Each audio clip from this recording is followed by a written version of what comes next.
ฮะซะว่าค่าพานี่เพิ่นว่าเศษหนึงเนาะนั่นก็บ่อ้อมซ้ำน่ะแต่ว่าเพิ่นก็ยังเป็นหนี้อยู่ซั่นแต่ว่าเฮาก็สิซอยเด้อเฮาก็ซอยหยังบ่ได้ซอยบ่หลายเฮาก็บ่มีกันมานี่ก็เงินคายข้าวคายหยังกันนะเฮาก็แบบว่าเฮาสงสารนะเฮาเห็นแล้วก็เฮาซอยเศษหนึงเด้อซอยกันไปเบิ่งๆกันไปเนาะคนลาวคือกันพี่น้องเอ้ยสาธุเบิ่งซอยๆกันไปเฮ็ดได้มาแล้วเบิ่งแน่ตาดำๆนิดหน่อยนี่กำลังกินชื่อยังนี่น้ำใสน้ำใสอันนี้คุณผู้กกเลยเนาะอันนี้ชื่อยังพุทธสอนตะสอนผู้น้อยได้ซะสมโอน้องสมโอยิง2ชาย1เนาะบ่แม่นสิผู้ชายอีกบ่ลำทองเนาะผู้ยิงบ่เป็นแต่สาวเบิ่งแล้วยิง3ตัวซะนี่สู้ๆไปจักเทื่อบุญวาสนาเฮามีน้ำลูกน้ำเต้าเนาะสู้ไปแต่เขาก็ได้พบกันแล้วจะกินกันถูกกันเน่ก็ยังได้ซ้ำนี่2ชั้นพุ่น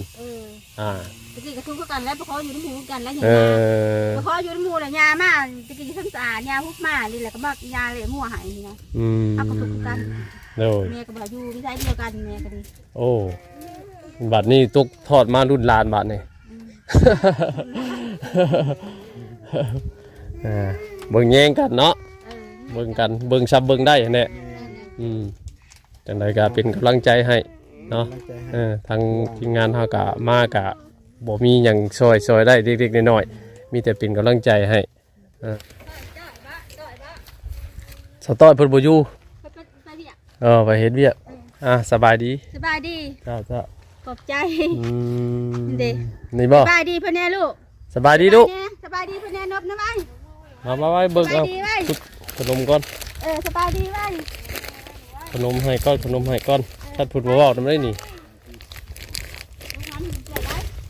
เพราะว่าช่วงนี้ก็ไปแจกขนมนิดหน่อยก็อยากยากพี่น้องเอ้ยเนาะสีเนาะแจกยากเพราะว่าน้ำหมู่บ้านเขานี่เอาตัวนี้ให้ก่อนตุจ้าลูกตุจ้ามึงดูยังญาติอยู่ได้ซ้ำนี่ก็ญาติขาวคืออันข้ามาเอาคนนี่ดิไปเสียมาเบิ่งเฮ็ดยังลูกนี่ดีเครื่องขน้อยนี่เฮือนโอ้เสียมกันญาติเบิดเลยโอ้บ่ได้กินขนมดอกซะขญาติบ่ได้กินขนมมีตำดิ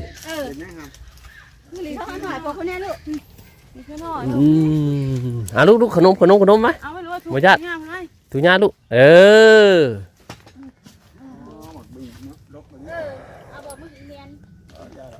มีน้อยบ่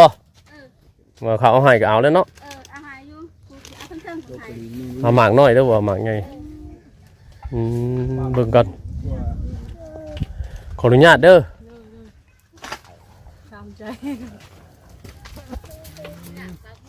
อันนี้ห้องว่ากระต๊อบหรือว่าห้องว่าอย่างกระต๊อบน้อยเนาะอยู่ผู้ดียินนี่ได้เจ้าเป็นได้ฉากกระเพิ่นอันนี้นะร้านอันนี้นะลูกน้องสาวเจ้าเป็นป้าเพิ่นเพิ่นไม่มีมาอยู่เลยมาขออยู่น้ำเจ้านี่มาขออยู่ดีนี่แหละขออยู่น้ำต้นเขาตะกี้ได้ซะอยู่บ้านผัวพระลานบ่อยู่พระลานเลยเป็นได้จังว่ามาขออยู่บ่เนี่ยอันบัดนี้มันถูกมันยากเท่านั้นพระลานก็ถูกยากก็เสียเดี๋ยวขออนุญาตไปถามเพิ่นกันเด้อซะเพราะว่าชีวิตของเพิ่นเนาะครอบครัวเพิ่นอันนี้ป้าเพิ่นอันนั้นคือป้าคือหลังไงใช่ซะพุ่นโอ้ยซับนั่นทุกข์ค่อยสิซับได้ขออนุญาตว่าคำเพื่อนครัวเพื่อนกันติดกันนี่สวยใบนี้ได้ใบนี้มาอีกนั่นเพื่อนไก่ไห้เป็นหันเป็นหมีเพื่อนกับใบนี้อันที่เปล่าขาดกับใบนี้เพื่อนกับใบนี้มาอีกนั่นถูกมากขอแล้วขนาดพอดีไห้มันหนึ่งมันนี่กับใบนี้อันต่อคนนี้เด้อลูกจะค้นเสร็จลูกเจ้าหน่อยนะ3-4 เท่านั้นท้อง4 เท่านั้นท้องอีกผัวได้บัดเนี่ยผ ผัวไปกรุงเทพห้าก็ไปยังท่านหอดเดือนเช้า ผัวนั่นมันย้ายมาอยู่ร่วมกันนี่แล้ว อยู่เลย อยู่พุ่น ตู่ไปแล้วก็ไป โอ้ผัวปลูกตูบมาแล้วก็ไป ลงไปหาเงินอยู่เมืองไทย เลย เออ ไปหาเงินก็ยังไม่ได้เงินติดหนี้เฮ็ดบัตรแน่จากรถไปกับมื้อนึงแหละ ไปนี่บ่ ห้าก็ไป อืมบัดนี้บ้านเกิดเจ้านี่นะ บ้านเกิด ตอนนั้นแหละไปอยู่กับผัว ไปอยู่นำผัว อืม ไม่ ไป ยาเสียเลยปู่ก็อยู่ผู้เดียวเลยผัวบ่มีพี่ยังทุกข์หลายเลยพากันมาผีเลยเพิ่นไปไทย อืม จะเป็นยืมเงินเขา ทุกข์ดีทุกข์ในไรทุกข์บ่มีข้าวกินหรือว่าทุกข์บ่มีเพื่อนอยู่ เพื่อนอยู่ก็มีเขากินกับมันบ่เพียงพอหา เอาหน้าได้ซะ ปีหน้า หน้ากับบ่หลายนะเป็นหน้าโคมันบ่กลุ่มกิน โอ้ก็ยังดีแต่ว่ามีหน้าหาแต่ว่าบ่ได้เฮ็ดบ่ เฮ็ดแต่ว่ามันได้บ่หลายได้เช้าไปสอบก็ถึกมียาเชียแล้วผู้ใดเฮ็ดบุญเบิดเลยเขา โอ้ มีเขากิน แต่ปีผ่านมานั่นก็บ่กุ้มกินคือกัน บ่กลุ่มเพื่อน อยู่ร่วมกันกับปู่กับย่าหัน อยู่ไผอยู่มันบ่ได้อยู่นํกันลาวเทิงเลยเขาบ่ได้แต่งมือเฮือนเขาบ่ได้อยู่นํเขา เออไปอยู่กับผัวจ้ะน่ะ อืม อืมวันนี้แหละตั้งจากย่าเสียบ่ ยาเชียแล้วก็ฮุบมาพี่ เอ้าคือฮุบมาป้าปู่อันนี้ปู่สิอยู่ได้บาดนี่ ปู่อยู่กับลูกเพิ่นมีลูกสาวอยู่ผู้หนึงอยู่ไทยเด้ฝากเงินมาเบิ่ง โอ้ อื มี ม เพิ่นเบิ่งอยู่นั่นมีร้าน เจ้านั่นคือว่า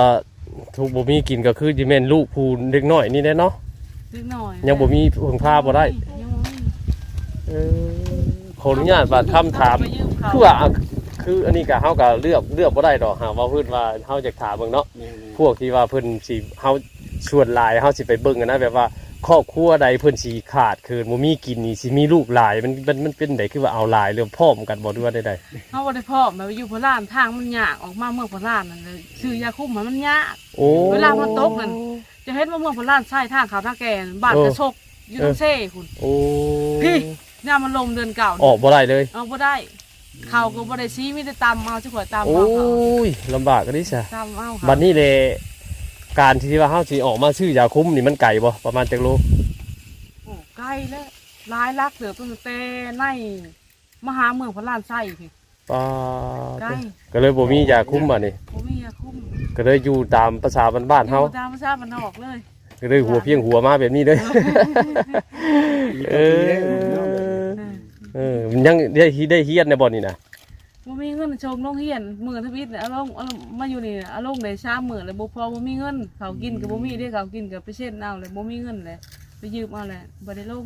บ่ให้ลูกลงเฮียนเลยบาดนี่ บ่ลงบ่มีเงินบ่มีเงินไปโรงเรียนแต่ละมื้อซื้ออุ้งจุงกินก็บ่มีซื้อชงซื้อเสือก็บ่มีนี่ก็ชง2โต อืม อัน พ่อ นี้มี พ่อ เสือแล้วมีชง พ่อเพิ่นนี่อายุจักปีนี่นะพ่อเพิ่นนี่ประมาณ 34 โอ้ยังหนุ่มอยู่ซะเนาะ ยังน้อ เอา ย ไปเฮ็ดงานแล้วเดี๋ยวนี้นะ ไปแล้ว ไปก็ยังบ่ได้ไป ไก่ยังบ่หาเดือน ยังบ่ฮอดเดือน เออ นี่เขาก็ยังมีวิทย์นี่อยู่บ้านมันก็ยังอยู่ช่องล้านหายืมข้าวเขามากินยังติดเขาอยู่บ้านก็ช่องล้านหา เออ ติดหนี้ค่าเฮ็ดบัตรในค่ารถในมื้อนึง ยัง10,000 บาทเล ยั ย งมื้อนึงกับช่องล้านหา 10,000 บาทกับ2ล้าน5 2 ล้านกีบ 2ล้านกีบอื หมื่นหนึ่งมัน10,000กับ2 ล้านบ่แม่น2 ล้านบาท หมื่นบาท เงินบาท กับ2ล้าน5กีบ ช่อง แม่ ล้านหา เอาแล้วเพิ่นได้เฮ็ดเวียกเฮ็ดงานน่ะบ่ เฮ็ดแล้ว อ๋อเพิ่นเฮ็ดเวียกเฮ็ดงานหยังอยู่บ่ โรงงานพลาสติกวันหนึง200นี่ วันหนึง200 200คือแค่บ่นอกบ่ได้แพง เจ้าก็มีโทรศัพท์ติดต่อหา บ่มี บ่มี มีแต่ขอโทรแล้วเขาเจ้าบ่มี เวลาเพิ่นติดต่อมาก็โทรนํคนใกล้เคียงนี้ แล้วเพิ่งโทรมาเทื่อนึง เออ ผมอยู่บนกลางบนน้องเฮี อื ย มบัดนี้เด้จุดเป้าหมายน่ะสิมาอยู่นํอันป้าเลยบ่หรือว่ายังมาแบบว่า บ่เขามาต่างรักซื้ โอ้มาตั้งรักก็ซื้อ ต่างรักซื้อเขามีเงินมีค่ำแล้วเขาสิยับง่าย ย้ำย่ายคือว่ากลับเมื่อบ้านผัวพุทธ บ่เขาสิซื้อดินอยู่นี่นี่พรดินอยู่นี่พรดินจีมีนี่เท่านี้ เออ เขาขายเป็นหลอก ล็อกเท่าใดเพิ่นขายน้ำนี่นะ 45,000แต่เพิ่นให้มาจำก่อนวันหนึงแต่ว่าผัวยังบ่มี แปลว่าล็อกหนึงนั่นมันเป็นไร่บ่ดูว่าเพิ่นเฮ็ดได้ได บ่20คูณ30 20คูณ30 45,000 45,000 โดย เออ แต่ว่า สมมุติว่าเฮามีเงินเนี่ยเฮาไปจับเมียก่อนมื้อนึง จำมื้อนึง แล้วเข้าไปอยู่ได้ เขาไปอยู่ได้ อันนี้เฮายังบ่มีเงินผัวว่าอยากมัดจำคน5,000แล้วเพิ่นบ่เอาเพราะว่าเดือนหนึง8,000ผัวยังไปจักอยากใช้หนี้หมู่แน่นะ เดือนหนึง8,000ผัวเจ้าเฮ็ดงานเดี๋ยวนี้น่ะ คือเก่าคือหมื่นไปเนาะ คือสิถึกเนาะกินอยู่น้ำเพิ่นบ่ กินน้ำเฮาแต่ว่า โอ้ เพิ่นโรงงานพลาสติก อยู่แถวใดนี่น่ะ ทำบ่ได้ถามเพิ่นว่าอยู่แถวบ้านนอกไปฮอดในเมืองจ้ะ เดือนหนึง8,000 เดือนละ8,000 บัดนี้ค่าต่อบัตรต่อหยังก็ได้มาต่ออีกบ่ ต่อ โอ้ย มันสิเดือนเท่าใดอันนี้ ไปต่ออยู่คอมเมนต์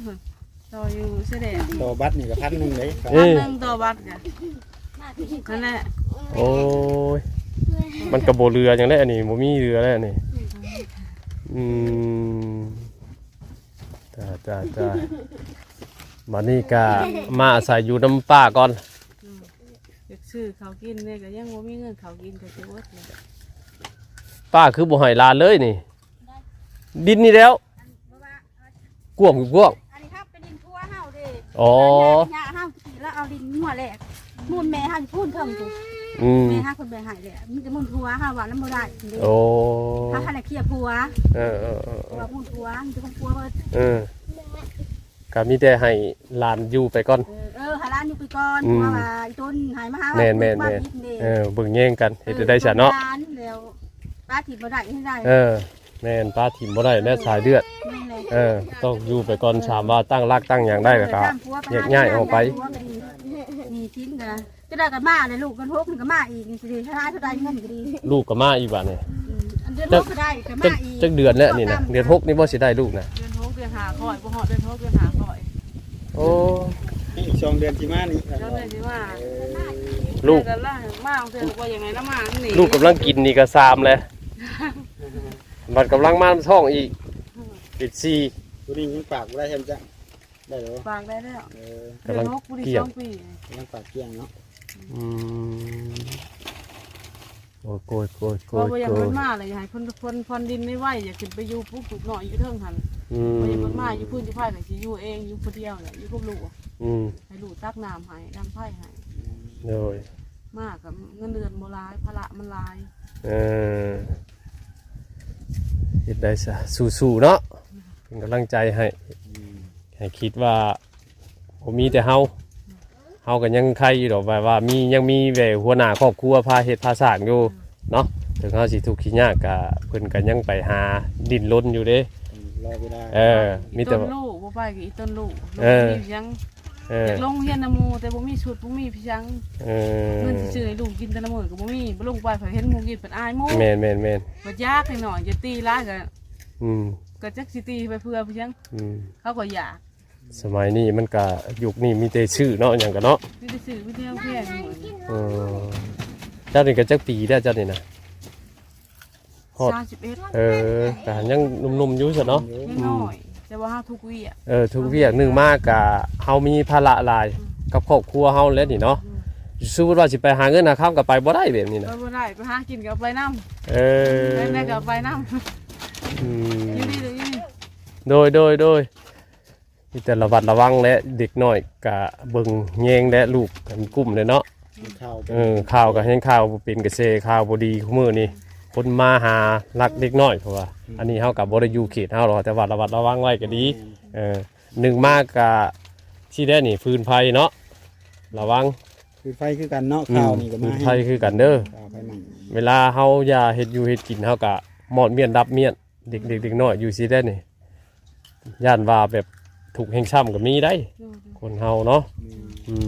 เวลาพื้นไฟมันว่าน่ะมันคำมันใหม่ๆเนี่ยก็โยเบิดได้มันบ่ได้จงหยังมีแต่ระวัดระวังเอากับเด็กน้อยเด้อย่าให้เขาไปผู้เดียวไปดินไก่พ่อไก่แม่แต่เป็นกำลังใจให้เฮาก็ได้ อันนี้ก็คือบ่แบบหาขังขึ้นเนี่ยมันคุ้งซะ บ่มี อันนี้ก็จังคอเขาจะเอาเงินให้เขาอยู่เงินเทิงได้ละหมางสูงละออกคอมาใส่ตะกี้เด้ง นั่นเรา อัน มี นี้ เงิ มี น พา เขาจะเอาจับนี่ก็ได้ อันนี้ก็ซื้อบ่ ซื้อ เขาสื่อ เฮ้ย เจ้า เขาซื้อน้องกระเจ้า ซ้ำนี่ก็ซื้อ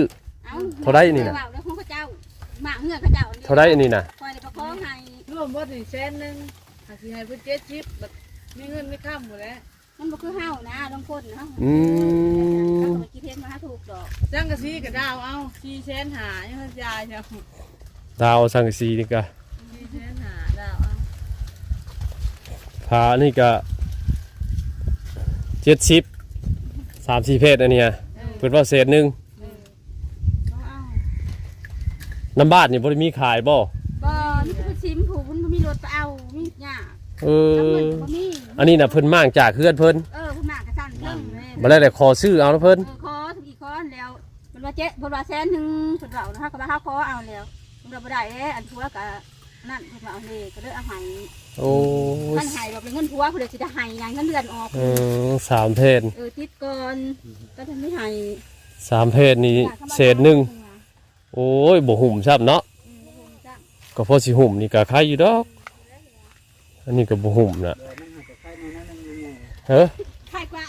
อันเอาอันขาด เออ นี่ยังเอาผมขาด ห่มใครกลัวป่าห่มขาด ใครกลัวอยู่หาแต่ว่า คำยุคหันนะ คำวอนั่นก็ให้มันขึ้นไปจอดอีกก็จังไคเนาะ คนเหมือนฟ้ามันล่มมันพาเขา เนี่ยมันล่มนี่ก็คำว่าขึ้นไปจอดนี่ก็ยังไคใช่นะ ความล้มนี่ มันบัดบ่มีเนาะ จนเขาไข่พวกงานก็ว่าฮุบไป แต่ว่าน้ำเพื่อนเพิ่นนั่นเบิดแต่บ่ ไฟเที่ยงไข่เบิ่งคุก เออ เขาเดือดเบิดนะแต่ได้ เออ เบิดซ้ำนี้อืม เมื่อมารับร้านก็ต้องเสียกระทู้ทุกเขาไปไหนหากระดาษขึ้นมึงกับช้าหน่อยตรงนี้เอง หาก็ได้หาก็ได้นี่บ่ ที่นั่นเปียกไม่ได้พ้นมือพ้นลม เออ เที่ยงไฟใช้เที่ยงก็อยู่เขาได้ อืม ร้านเขาไข่ เนาะ ลิ้นมาเขาไข่เล่มลมนั่น อืม มึงให้เขาดาลูกค้าลาก่อนเด้มันมัดแนมคนไม่นอก โอ้ มันคนมักเงียบเด้ลูกค้าลาเขาจะปงเงียนอยู่ โดย มันมาวันอาทิตย์มันก็เห็นมันแหละมาวันอาทิตย์วันเสาร์ ยังเป็นหนี้เพิ่นอยู่เนาะจักเพชรสักกะสีนี่นะ 10เพศ 10เพชรเท่าไหร่นะจะว่านะ 4,500,000เป็นหนี้เพิ่นแล้วก็พานี่ก็เป็นหนี้เพิ่นเศษหนึง โอ้ แต่หมุ่งก็ยังไปดาวเอาหมุ่งก็ยัง มุ่งกระดาวเอาอีก หมุ่งก็ดาวเอา เฮ้ยมาที่คนนี้คือไข่ออกซุ่มหนักอย่างนึง ไข่เอา ยุ่ ยุ่ ง ง ยุ่ ยุ่ ง งกินลาย หลาย ยุ่งมีหมุ่ง ทีนี้ว่าผู้น้อยว่า นี่ตุ่มไปโตนี่คือตูนั่น บ่มีมุ่งกลาง จดไปดาวเอาหมุ่งเข้ามาขอผ้าไปดาวเอาหมูชิม เท่าไหร่มุ่งนะ แสนนั่นน่ะแสนเศร้า โอ้ยเว้าปานละคร พี่น้อง ช้างมาก มื้อหนึงเท่าหนึงเขายังมื้อหนึงหัวได้หนึงกระหนูมื้อหนึงหัวได้นี่ หมู่หนึงหัวอีก มื้อหนึงหัวได้ หัว จะค้อมข้าเจ้ากับ หนึ่งนี่ยอดปุ๊บได้เนี่ยเฮาบ่มี อ้าว หนึ่งหัวหนึ่งเข่าสีชุกอยู่ว่า ชุบเฮาดังควายถึงลูกมันก็ชุบ ค้อมข้าเจ้ากับหัวเหมือนนี่ช้างมันโตมันจะบาดหัวนั่น ตรงนี้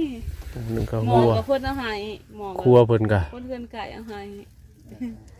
รีบเข้ากันเด้เฮียนน่ะใช่ อืม เข่าคอยเนี่ยหายอันนี้ก็คอยประคับประคองอันนี้มาเผาผู้หน่อยผู้นี่นั่นนี่เลี้ยงมานั่นตั้งทุกข์ความหยาบที่พึ่งพึ่งกระทุกว่าฮุบมาพี่อันมาหาป่าหาลูกมันที่พึ่งกระทุกก็กันบัดนี้แม่ก็ตายก็ได้ฮุบมา เอออันครอบครัวเพิ่นนี่ขออนุญาตถามอันที่ว่าพ่อแม่เจ้าได้ซะ เป็นตัวหาอยู่ทุกข์หยาบกี่เดียดล้านมันได้เกินเนี่ยเลยเจ้าขาวกาหาไปดูมาอิดมา เพิ่นมีบ่เพิ่นพ่อเพิ่นแม่เพิ่น นี่บันได มันมีปานใด กี่เดียดล้านช่างร้านบอกว่าช่างอีอันนี้มันแพงหัวโขแล้วช่างเคยมันนี่นั่นก็เลยหายมาเฮา บ่แม่นว่าตะกี้แล่นน้ำผู้บ่าวบ่ขออนุญาตถาม แต่เขา แม่ เนี่ย ข้างใน เออเพิ่นคือสีรังเกียจ เพิ่ คั น ก รังเกียจพวกทุก โอ้ ไปใช้ไม่ใช่แก่ทุกนะพี่ใช้น้ำมูกเพิ่นรังเกียจ อืม เพิ่นรังเกียจเพิ่นอย่างไงป้าไปเฮาบ่ป้า เออ ว่าสิบ่ป้ายังเวียกงานเพิ่นก็เฮ็ดเพิ่นก็สู่ชวนทางนี้หมาเพิ่นก็บ่ได้กิน โอ้ แต่ดีฉันได้ฉันทุกคนก็กินหมากินกาจะได้บ่เฮาบ่เอา เออบอกง่ายๆก็เพิ่นบ่มักลูกเคย บ่รู้มากบ่เคยบอกซะ เออ มาก เนี่ยนี่เครื่องนะคะแต่ว่าประกาศมาเทือนแม่นี่กันเลยมาคล้องเป็นห้าวเพียกับนี่ฮักขอหายฮักบ่เอาอีกสวยบ่ฮักยังบ่เอาน้ำมือแม่น่ะฮักขอหายนี่ก็ดีฮักก็บ่มีแน่ดีฮักขอหาย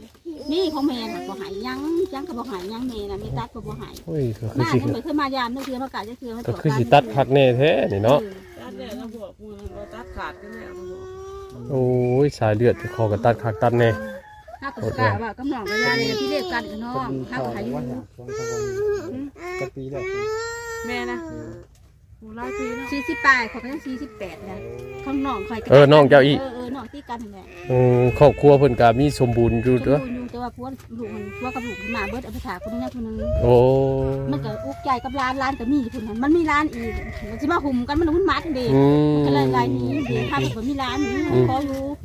เนาะแต่ละครอบครัวก็ต้องมีปัญหากันทุกคน เอาน้องอยู่เอาน้องกัน โอ้เนาะลำบากพี่น้องเอ้ย หาน้องหาเลย เฮากับพ่อได้แต่มาถ่ายทำซอยยังบ่ได้มาเอาเลย มาพอดีใจ มาพอดีใจ ก็มีแต่อันนี้เด้ออันนี้นั่นเฮาสิซอยเองอันนี้อันค่าผ่าดิเด้อเฮาสิซอยจ่ายให้เด้อเฮาก็บ่มีเฮาก็ได้ก็เงินก็ขายข้าวขายน้ำนี่แหละเฮาก็สิใครกว่าเพิ่นนะเฮาก็มาเห็นแบบนี้แล้วเฮาก็ได้เชิญได้ถ่ายทำเพิ่นเลยเนาะสงสารเพิ่นน้องเอ้ยบ่แม่นว่าเฮาสิมีดอกเฮาก็นี่แหละ หลาน ให้น้องให้น้องให้น้อง น้อง หลานใจง่าย น้องเอ้ย แพง